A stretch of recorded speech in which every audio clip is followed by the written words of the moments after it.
Hey everybody, last time we left off in the Wednesday Wars in November, part 1, and Holling was really enjoying his new Shakespeare play, The Tempest, especially the part where he got to try out all sorts of curses that he was saying to different people.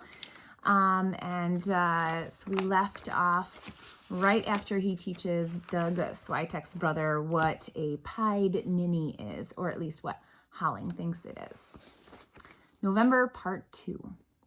That afternoon, after everyone had left for Temple Beth El or St. Adalbert's, Mrs. Baker handed me a 150-question test on The Tempest. 150 questions. Let me tell you, Shakespeare himself couldn't have answered half of those questions. "Show me what you've read and understood," said Mrs. Baker. I sat down at my desk and picked up my pencil. "And Mr. Hoodhood," she said, "there isn't a single question there about Caliban's curses, presuming, as I do, that you have mastered those already." That's the teacher gene at work, giving its bearer an extra sense. It's a little frightening. Maybe that's how people decide to become teachers. They have that extra sense, and once they have it and know that they have it, they don't have any choice except to become a teacher. I got down to work. Overhead, the scurrying sounds of Caliban and Sycorax across the asbestos tiles accompanied the scratching of my pencil. I handed the test in 5 minutes before the end of the day. Mrs. Baker took it calmly, then reached into her bottom drawer for an enormous red pen with a wide felt tip. "Stand here and we'll see how you've done," she said, which is sort of like a dentist handing you a mirror and saying, "Sit here and watch while I drill a hole in your tooth." The first 4 were wrong, and she slashed through my answers with a broad swath of bright red ink. It looked like my test was bleeding to death. "Not such a good beginning," she said. "The quality of mercy is not strained," I said. She looked up at me and almost smiled a real smile. Not a teacher smile. Think of it. Mrs. Baker almost smiling a real smile. "Nothing so much as a pound of flesh is at stake." You could have fooled me. Maybe it was mercy, or maybe I just needed to get into the rhythm of the thing, but after the first 4 wrong, the rest went pretty well, and the gushing blood slowed to a trickle, and then for the last 30 questions in a row, a complete stop. "You've coagulated, Mr. Hoodhood," Mrs. Baker said, which I think is a Caliban curse that I missed. "For the next week, we'll review what you missed, and then read The Tempest again." "Read The Tempest again?" I said. "I mean, you can understand reading Treasure Island 4 times, but no matter how good a Shakespeare play is, no one reads it twice." "You'll find that there is a lot more to The Tempest than a list of colorful curses." "Read The Tempest again?" I said. "Repetition is not always a rhetorical virtue," said Mrs. Baker. "Yes, read it again from the start."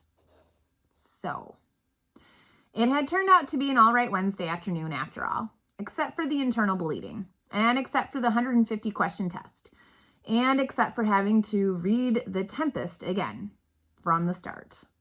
But as I limped on home, I figured that if I read an act that night and another Thursday and Sunday, Monday, and Tuesday, I could have it all finished pretty painlessly. And each one would probably go a lot quicker since I had already read them once. Life got brighter, and somehow the world suddenly got brighter too. You know how this is? You're walking along and then the sun comes out from behind a cloud and the birds start to sing and the air is suddenly warm and it's like the whole world is happy because you're happy. It's a great feeling.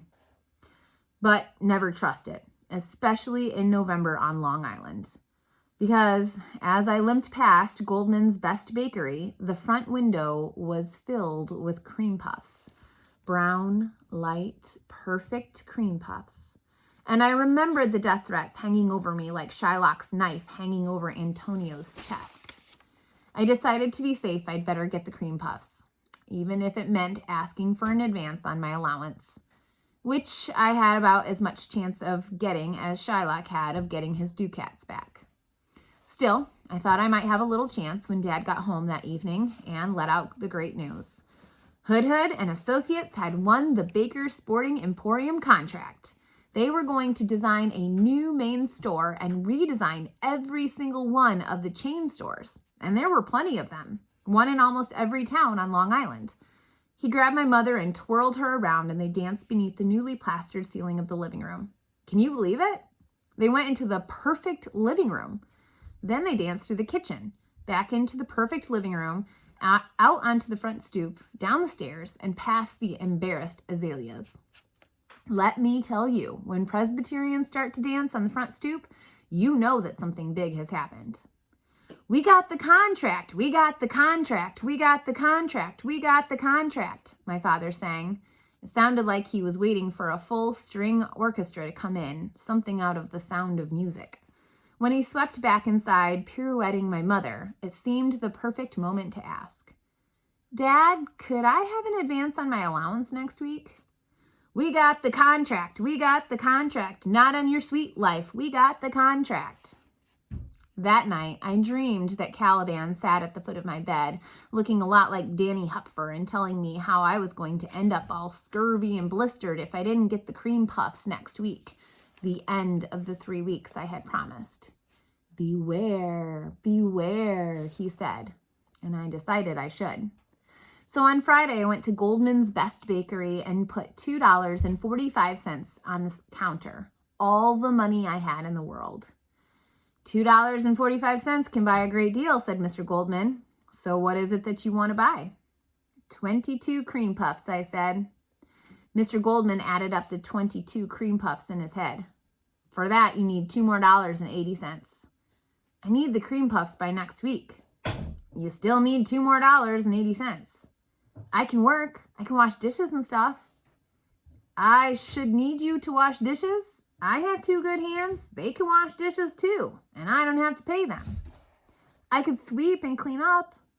Mr. Goldman held up his 2 good hands. I sighed. You don't need anything done around here. What I should really need, he said, is a boy who knows Shakespeare. But is there a boy who knows Shakespeare these days? No, not one. You would think that they would teach Shakespeare in school, but do they? No. Okay, I'm not kidding here. Mr. Goldman really said that. What I should really need is a boy who knows Shakespeare. Those words came right out of his mouth. I know Shakespeare, I said. Sure you do, Mr. Goldman said. You still need $2 more and 80 cents. I do. Mr. Goldman put his hands on his hips. Show me some Shakespeare then. I went back to The Tempest, and not just the Caliban curses either, which is all that Mrs. Baker thought I knew. I spread my arms out wide. Now does my project gather to a head, my charms crack not, my spirits obey, and time goes upright with his carriage. How's the day? Mr. Goldman clapped his hands, really, and then he leapt upon a stool behind the counter. And Mr. Goldman is not someone whose size encourages leaping. He clapped his hands again above his head, and a fine light flowering flew into the air, sort of like chalk dust, and a haze shimmered about his face. His voice changed, and when he spoke, it was as though he was chanting a high and faraway music. On the 6th hour, at which time, my lord, you said our work should cease. I spread my arms out even wider and tried to imagine long robes with sleeves that flowed down along the arms of Prospero. I did say so. When first I raised the tempest, say, my spirit, how fares the king and's followers? The ands is not easy to say, but it came off pretty well with about as much spit as beetles. Mr. Goldman clapped his hands and another shimmering of flower fell. Confined together in the same fashion as you give in charge, just as you left them. Mr. Goldman climbed down from the stool and held out his still flowery hand. His smile pushed his cheeks into round lumps. And that was how I got to be part of the Long Island Shakespeare Company's holiday extravaganza, which was opening next month. And how I got 22 cream puffs for $2.80 less than I should have, plus 2 more free, since they were cheaper by the dozen. And it was a good thing. When Monday came and I was walking into classroom carrying a long box of cream puffs, It was pretty clear that Danny Hupfer and Merrill Lee and Doug Switek and Mai Tai would have been at me with daggers looking for a pound of flesh if I had failed them. I set the box on the shelf by the window and opened it up. 24 cream puffs. Brown, light, perfect cream puffs waiting to be eaten after lunch. Mrs. Baker didn't say anything, but all through English for You and Me, the buttery vanilla smell of the cream puffs wafted around the room with the circulating air, and even Mrs. Baker couldn't help but look at them. I saw her nostrils grow wide. Danny Hupfer kept turning around and grinning at me. Merrill Lee pretended like she didn't care much, but she's a terrible liar. If lunchtime hadn't come when it did, we might have all gone wild. Even Mrs. Baker. But finally, the school clock clicked to noon, and we crammed our sandwiches down our throats. And then Danny Hupfer stood up and approached the brown, light, perfect cream puffs sort of reverently. "Not just yet, Mr. Hupfer," said Mrs. Baker. Danny Hupfer looked at her like he'd just missed an easy goal. Merrill Lee looked at me like it was my fault. "If you are going to eat cream puffs," said Mrs. Baker, "you are going to do it on your own time. Go out for lunch recess and come back a few minutes early. Then you may gorge yourselves as you please." "I bet she's going to take 3 for herself," whispered Doug Switek. "No, Mr. Switek, she is not going to take 3 for herself," said Mrs. Baker. "She is going to St. Adalbert's quickly to light a candle, and she will be back in time for your gorging. Now, out, all of you." We went out. It was, of course, a cold November day on Long Island, and everything was, of course, gray. The sky, the air, the grass, the drizzle misting down, gray everywhere. We stood around in huddled groups, a little bit damp and still hungry because we'd eaten so fast, and there were 24 cream puffs waiting for everyone back in the classroom. 24 brown, light, perfect cream puffs. "They better be good," said Merrill Lee. "They'll be good," I said. "They better be really good," said Danny Hupfer. "They'll be really good," I said. When there were only 7 minutes left in recess, Danny Hupfer declared that we had served our time, and even if Mrs. Baker hadn't come back yet, we deserved our cream puffs. So, like an unstoppable mob, like a tidal wave, like an avalanche, we rushed into Camillo Junior High, up 2 flights of stairs, and to the doorway of our classroom. And stopped. On the shelf, the long box of cream puffs lay ripped apart, and in the middle of the buttery brown, light, perfect cream puffs stood Sycorax and Caliban, up on their hind legs, their paws holding shreds of crust to their mouths. Their faces were covered with yellow vanilla filling and powdered sugar. Their naked tails were thick with it. Their scabby skin was slathered with it. Then Mrs. Baker came up behind us and peered in. The rats opened their snouts and clacked their yellow teeth at her. And Mrs. Baker screamed, "Strange stuff, the dropsy down you, the red plague rid you, thrice double ass." That last one I knew about, but I wasn't going to tell you I knew it because of what you'd think of me. Sycorax and Caliban understood the meaning of all of those, I guess. They scurried out of the box, skidding in the vanilla cream, and leapt into the radiators. We heard them climb up inside the walls and then scamper across the asbestos tiles. There was a long and absolute silence. Then Merrill Lee turned to me. "You still owe us cream puffs," she said. 10 days, said Mai Tai. 10 days, I said. "We gave you 3 weeks already," said Danny Hupfer. "Now you have 10 days. 10 days, I said. "Here is another situation where repetition is not a rhetorical virtue. Clean up the mess, Mr. Hood," said Mrs. Baker. And I did, but I wasn't happy. Usually the last week before Thanksgiving was pretty easy. Everyone is thinking about the 2 days off from school, grandparents coming for dinner, the Syosset-Farmingdale football rivalry, and all that. But it wasn't an easy week this year. Not for me. It was a long week. First, it somehow became my fault that Sycorax and Caliban ate the cream puffs. I think this was because of Merrill Lee. For 3 days, things were whispered about me that I hope I never have to hear. Then, second, on Wednesday afternoon, when I went to get the script for the Long Island Shakespeare Company's holiday extravaganza from Mr. Goldman, I found out that I was going to play Ariel from The Tempest. Ariel is a fairy. A fairy.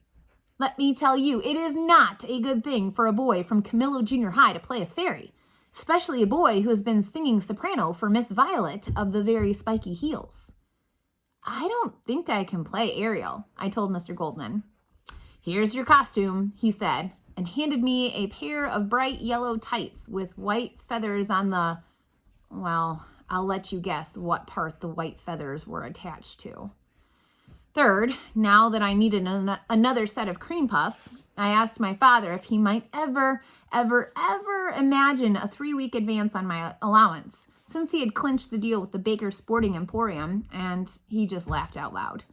You ought to be a comedian, he said. You and Bob Hope. You could travel to Saigon together and do troupe shows. I wasn't trying to be funny, I said. You must have been trying to be funny, since no kid of mine in his right mind would ever ask for a 3-week advance on his allowance, he said. I was trying to be funny, I said. I thought so, he said. Fourth, when I told Merrill Lee that I might not be able to get the cream puffs by next Wednesday, I wouldn't spread that around if I were you, she said, and that my father was a cheapskate since he just landed this big deal with Baker Sporting Emporium and he wouldn't really give me a dime. She started to cry. Really? Merrill Lee, I said, it's not all that bad. I'll find a way to get the cream puffs. I mean, you jerk, said Merrill Lee. You don't understand anything. And she wouldn't speak to me or anyone else for the rest of the day. Fifth, on the Tuesday before the Wednesday of the cream puffs deadline, Mr. Guareschi came in and asked Mrs. Baker if she knew what a pied ninny meant.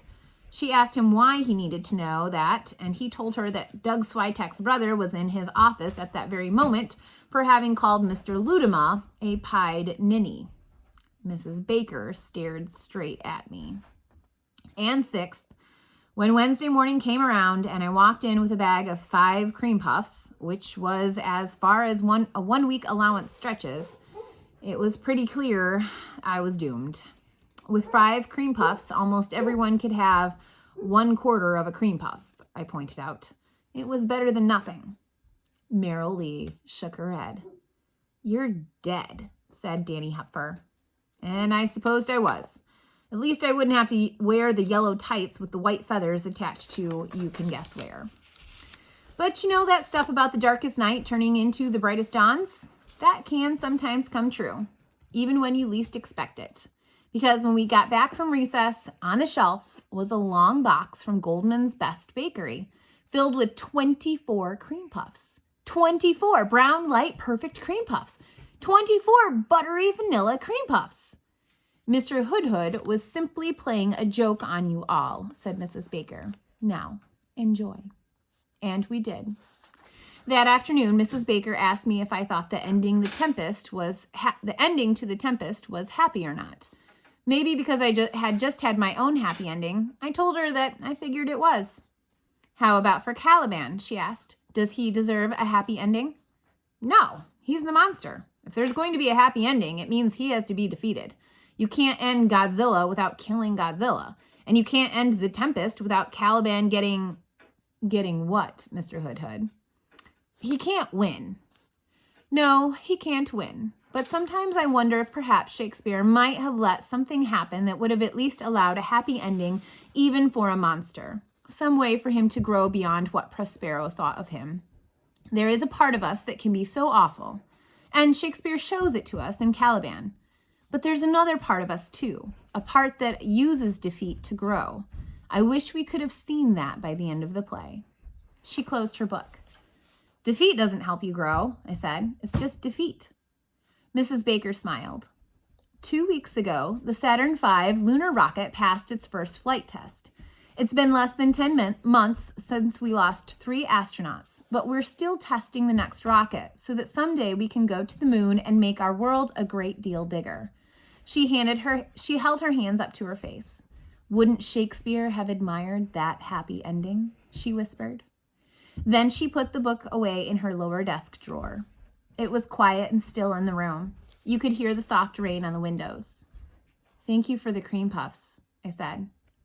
The quality of mercy is not strained, she said. Mrs. Baker looked up and almost smiled a real smile again. And that was when Mrs. Biggio came into the classroom. Actually, she didn't quite come in. She opened the door and stood leaning against the doorway, one hand up to her mouth, the other trembling on the doorknob. Mrs. Baker stood. Oh, Edna, did they find him? Mrs. Biggio nodded. And is he... Mrs. Biggio opened her mouth, but the only sounds that came out were the sounds of sadness. I can't tell you what they sounded like, but you know them when you hear them. Mrs. Baker sprinted out from behind her desk and gathered Mrs. Biggio in her arms. She helped Mrs. Biggio to her own chair, where she slumped down like someone who had nothing left in her. Mr. Hoodhood, you may go home now, Mrs. Baker said. I did, but I will never forget those sounds. I found out the next day that Mrs. Biggio's husband had died on a small hill with no name in a small part of Vietnam. He had died at night on a reconnaissance mission. Afterward, the Army decided the hill was not a significant military target and abandoned it. 3 weeks later, the body of First Sergeant Anthony Biggio of the United States Marine Corps was brought back home and buried in the cemetery beside St. Adalbert's, the church he had been christened and married in. The Hometown Chronicle showed a picture of Mrs. Biggio on the front page, holding in one hand the American flag that had been draped over his casket, now folded into a triangle. The other hand was over her face. 2 nights after that, the Hometown Chronicle showed a different picture, the home of the Catholic Relief Agency where Mai Tai lived, which had been attacked by unknown vandals. Across its front was scrawled these words in broad black letters: Go home, Viet Cong. At the happy ending of the Tempest, Prospero brings the king back together with his son and finds Miranda's true love and punishes the bad duke and frees Ariel and becomes the duke himself again. Everyone except for Caliban is happy, and everyone is forgiven, and everyone is fine, and they all sail away on calm seas. Happy endings. That's how it is in Shakespeare. But Shakespeare was wrong. Sometimes there isn't a Prospero to make everything fine again, and sometimes the quality of mercy is strained.